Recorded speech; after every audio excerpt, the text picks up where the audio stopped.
नागरिकांची जागा हडपल्यास पोलीस ठाण्यात तक्रार देण्याची पद्धत असते। मात्र वसईत मुंबईच्या वेशीजवळच असलेल्या वसई पोलिसांची जागा हडपल्याचा थरारक प्रकार समोर आला आहे। यात गुंतवलेली नावे पाहता सर्वच अवाक झाले असून त्यावेळचे महानगरपालिकेचे आयुक्त, प्रभारी सहाय्यक आयुक्त, नगररचना विभागाचे उपसंचालक यांच्यावर कारवाईची नामावली आहे। मिळालेल्या माहितीनुसार वसई किल्ल्याजवळील सर्वे क्रमांक 9 ही जागा वसई पोलिसांच्या नावावर नोंद आहे। मात्र या जागेवर वसई विरार महानगरपालिकेने डांबरीकरणाचा रस्ता बांधला। पोलिसांनी या जागेवर रस्ता बांधण्यास आक्षेप घेतला असतानाही तो रस्ता डीपी प्लॅननुसार असल्याचे कारण देत तत्कालीन आयुक्त सतीश लोखंडे, प्रभारी सहाय्यक आयुक्त आणि नगररचना विभागाचे उपसंचालक यांनी परवानगी दिल्याचा आरोप आहे।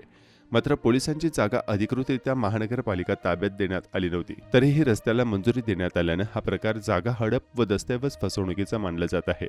या प्रकारात अधिक गंभीर बाब म्हणजे हा रस्ता खासगी सोयीसाठी बनवल्याचा आरोप आहे, कारण रस्त्याच्या शेवटी जमील शेख यांचा प्रशस्त बंगला आहे। त्यामुळे या रस्त्याची मागणी करणारे लॉजिस्टिक प्रायव्हेट लिमिटेडचे संचालक जमील शेख, सदस्य छोटू शेख, आर्किटेक्ट संजय नारंग आणि इतर साथीदारांवर गुन्हा दाखल करण्यात आला आहे। या आरोपींवर भारतीय दंड संविधान कलम 420, 465, 467, 468, 471, 227 आणि 120 नुसार गुन्हे दाखल आहेत। तर संबंधित शासकीय अधिकारी यांच्यावरील सर्व गुन्ह्यांसह भ्रष्टाचार प्रतिबंधक अधिनियमांतर्गतही गुन्हा दाखल झाला आहे।